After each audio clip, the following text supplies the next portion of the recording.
की दुनिया में स्टेज मेरा आना जाना राउटी मेरा मकान है। स्टेज मेरा आना जाना राउटी मेरा मकान है। रौटहट जिला बौधी माई नगर पालिका कामेश्वर यादव उर्फ मोबिल म्यूजिक वर्ल्ड, यही मेरा पहचान है। एक पॉइंट इको बड़का बक्सा की आवाज। Hello hello check. MOBIL Mobil. रउआ लोगन देखे के चाहता नहीं, टाइम पास करे के चाहता नहीं, टेंशन दूर करे के चाहता नहीं, तो एक बार हमारा नेट द्वारा यूट्यूब पर आई, जवन हमारे यूट्यूब चैनल के नाम बा मोबिल म्यूजिक। नाम हमार कामेश्वर यादव बा, लेकिन चैनल हम मोबिलवा के नाम से चलाई ले।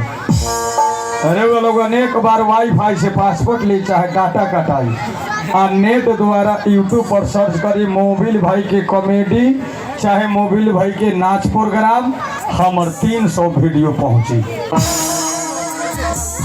लड़का सज्ञान बूढ़ पुरानिया सब केहू के देखे वाला वीडियो, जैसे हम 2-4 वीडियो के नाम रख देता नहीं। एगो बड़ा बढ़िया वीडियो हमारा आइल बा, बाप बेटा के लव स्टोरी। एगो गांव के बाप बेटा रहेला, एगो गांव के बेटी मतारी। बापुआ के शादी हो जाला ओकर बेटिया से, या बेटवा के शादी हो जाला बेटिया के मतरिया से। वही तरिया एगो और वीडियो हमार वायरल बा, मोबिलवा भागता जागल। ओमे भागता के रोल हम कैले बानी। ओमे भूतहरनी कैसे भागेला, भागता चहेटेला, वही वीडियो में देखा। फुल आवाज चाहिए, बस सापा ठेठी कम हो गया बा। आवाज बढ़ावा दीजिए, स्पीकर नानू खाटे वाला बा। हेलो और कस के हेलो चेक। हेलो हाँ, इतना रहे के चाहिए। वही तरिया और वीडियो हमारे वायरल बा, मोबिलवा लड़ता चुनाव में मकई छा। ओमे डायलॉग बा, भौजी मकई में दी है, दूरा पर कल धारा हलवा दे, गैस सिलेंडर बांटो, गार्जियन के फ्री टिकट वीसा में विदेश पहुंचा दे। वही तरिया और वीडियो में वायरल बा, भाई भाई के हिस्सा अब मेहरारू हो गई बाबूजी के जीव का। ऐसा वीडियो हमारे इतवार बुध के 9 बजे रात में अपलोड होला। आज जब हम वीडियो देखम तो एक बार छोट भाई समझ के सब्सक्राइबर साथ में बेल आइटम दाब दे। हम चलिए अब कॉमेडी प्रोग्राम की तरफ। यही से हम अपन पूरा परिचय देनी है। स्टेज मेरा आना जाना राउटी मेरा मकान है। रौटहट जिला अंजन रायनी थाना कोपवा गावी सपीपरिया बौधी माई नगर पालिका कामेश्वर यादव और मोबिल म्यूजिक वर्ल्ड, यही मेरा पहचान है। 20 लाइन 20 बुकिंग 10 घुगने बोतल एंड गिलास। कहले बा, बीड़ी मांगे दही चिवड़ा गांजा मांगे घीऊ, बीड़ी मांगे दही चिवड़ा गांजा मांगे घीऊ, दारू मांगे चप्पल जूता हिम्मत होके तो पियो। बिस्के में विष्णु जी बसे राम में बसे राम, बिस्के में विष्णु जी बसे राम में बसे राम, बियर में बर्मा जी बसे खुला में हनुमान। ताड़ कहे ताड़ से कि मांग करो सरकार से, ताड़ कहे ताड़ से कि मांग करो सरकार से, आ हमरो बोतल पौआ पर 10 रुपया बढ़े के चाहिए फैशन के रफ्तार से। खेत बिगड़ गेल मोथा से, देश बिगड़ गेल नेता से। खेत बिगड़ गेल मोथा से, देश बिगड़ गेल नेता से, बाप बिगड़ गेल हमारा ऐसन बनल बेटा से। बेटा बिगड़ जाए तो बाप के काम बस सुधार देवे के, बेटा बिगड़ जाए तो बाप के काम बस सुधार देवे के, आ बाप बिगड़ जाए तो बेटा के काम बस सुधार दे। घर में बेटा जवान हो जाए, घर में बेटा जवान हो जाए तो डर के मारे बाप के न बोले के चाहिए। घर में बेटा जवान हो जाए तो डर के मारे बाप के न बोले के चाही, आ घर में पतोह चलावे तो डर के मारे सास के न बोले के चाही। फैशन के रफ्तार में, फैशन के दौरान बा, लम्हर लम्हर मार्केट में लिखल बा, फैशन के दौरान में गारंटी की इच्छा न करी।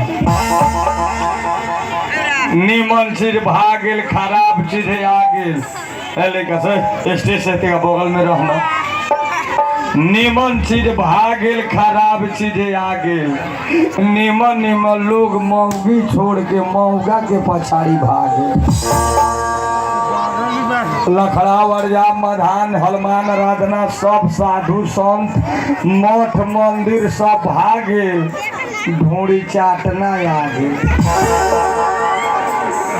गाँव में अरजाम हो 24 घंटा के व्यास राम धुन भगवान के नाम जाप हुई। हरि ओम राधे श्याम गौरी शंकर सीताराम। हरि ओम राधे श्याम गौरी शंकर सीताराम।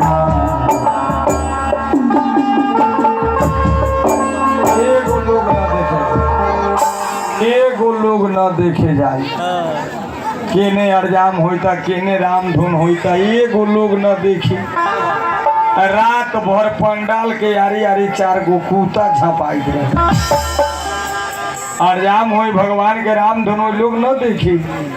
आ 2 गो लवांडा आ जाओ, चाहे ऑर्केस्ट्रा आ जाओ, 7 सहेलिया आ जाओ, डीजे चेवरा में लीले बचे देवरा चेवरा में ठेकुआ खैली लंदन दन दन। ढोड़ी के बीचे बीचे बुढ़वा सब बरहम बाबा लंग ले पिठिया। लेकिन भगवान के राम नाम जाप हुई, वहाँ 10 गो लोग न गए। ऐसे के नीमन चीज भाग गेल, खराब चीज आ गेल। राधे श्याम रसिया जी बोलले बा, जबरन ले आला जबन चंदा न होखेला, करिया कपड़ा महावीर जी के झंडा न होखेला। आ जवन बात समझ में आ जाई वो गांधा न होखेला। 2072 से अपना नेपाल में स्टार्ट हो गेल। 2072 से अपना नेपाल में स्टार्ट हो गेल। 2072 में हिला दिलक काठमांडू। 2072 में हिला दिलक। जब ये पहड़िया कहे मामा भूचालो आयो, डॉक्टर हॉस्पिटल में मरीजी खिला। 2072 में हिला दिलक। आ हमने के 2 नंबर प्रदेश में खाइत कमाइत रही, नगर पालिका पेठा दिलक। पातर पातर रोड में है 45 फीट हाईवे पिच बनवा दिलक। अलानी का अलानी नमरियों में हाथ लगवा दिलक। वार्ड अध्यक्ष मेयर मिल के नीमन नीमन मकान डोजर से ढावा दिलक। पछाड़ी टॉयलेट लेखा 2 गो रूम छोड़वा दिलक। ओहो में डर के मारे न करे कोनो हाला। ईटा गिरा के खेड़ी बना ले तो लगले वार्ड अध्यक्ष जल्दी उखाड़, यही माहे नापी होए वाला नाला। का करम, जैसे समय बा जैसे चल रहा बा। रोड पर रहे वाला लोग के हो गल मजबूरी, रोड पर रहे वाला लोग के हो गल मजबूरी। ज्यादा बोलबा वार्ड अध्यक्ष के बात हो गई, थाना में घिंचवा के थूरी। डर के मारे गांव के न रही कोनो शेयर, लाफड़ा बढ़ जाए। जब फोन करे तक मुखिया जी का काठमांडू चल गए मेयर। वैसे तो अपन नेपाल के चल रहा बा। अपना नेपाल में 2 गो चीज हिट करे था, हाईवे यार बमी आई था बेस कम कम। 2 गो चीज हिट करे बा, हाईवे आ दहेजुआ मोटरसाइकिल। हाईवे नहीं खे, ओकर असली नाम है बेटा मुआइबे। बाप मानते नहीं के बिना गाड़ी के छेके न हो, बिना गाड़ी के शादी न हो। लड़का बुटवल रहो चाहे चिमनी के मेयान में रहो, गाड़ी का साल लड़का बेटिया वाला से सुपर आ गाड़ी पर नंबरों न चढ़ रहा तो ले बेटा चल जाता ऊपर, मोटरसाइकिल रह जाता पुले पर, बाप हो जाता निपुत। आधा घंटा में प्रशासन जाई अपन कहाँ को गाड़ी हो किसको नाम में हो ब्लू बुक चाहिए हेलमेट खोई ला समाते रह थाना में झिका बाक्सा के आवाज पूरा खाली मॉनिटर बजे लगले बिना नंबरे वाला गाड़ी थाना में हम मांगबो हमन हाकी ओकन उल्टा चल रहा बा। ये दहेजुआ मोटरसाइकिल अपने काम मरे तो ओकरा संगे कुटुम्बो आ रहले ओकरो लेल ही चल जाले, बीच में टाइम बचल चोटी काटवा पेठा दे आ हमने के गरीब पर सरकार मीटर ब्याज लगवा दे आ उल्टे महाजने पर केस करवा दे। पहले कर्जा खाए वाला भागे अब वो महाजने भगैता। काठमांडू जाए वाला निमन 2-4 गो बस रहे तब न के तिरछुली में भेजवा दे, 45 गो 72 गो 1 गो बस में पानी में भीतरे भीतरे बाबा धाम पहुंचा दे। अभी अपन नेपाल के समझ चल रहा बा धाम के पर रात में ही सब होए वाला चीज बा, कहा कि जब रात खड़ा होके देखी लो कहाँ से निमन लागी, रात में आराम से बैठ के देख हमरो देखावे के निमन लागी अपना सके देखे के मिले। लेकिन क्या करी हमरा ऊपर 5 लाख रुपया कर्जा चढ़ गए बा आ हम उल्टे महाजने पर केस कर दिले बा आ हमरा घर में 3 गोड़ा बा, एगो हम एगो हमर परिवार एगो हमर 75 बरस के बाप बेमारिया बा, दामा के बीमारी बा, एगो बॉटम एगो सिरप न किनिले हम, लेकिन मेहरारू के हमरा मूड दुखा लगी तो नवरत्न तेल किने हम गौर बरगिनिया चल हम दुनिया में मानिल अपना परिवार के बाप मतारी से ज्यादा हम मेहरारू के माने। हमर बाप मतारी हमर मेहरारू बा। लोग कहला बाप मतारी के सेवा करे के चाहे बाप मतारी के चरण में धाम हो, लेकिन गलत बात है। असली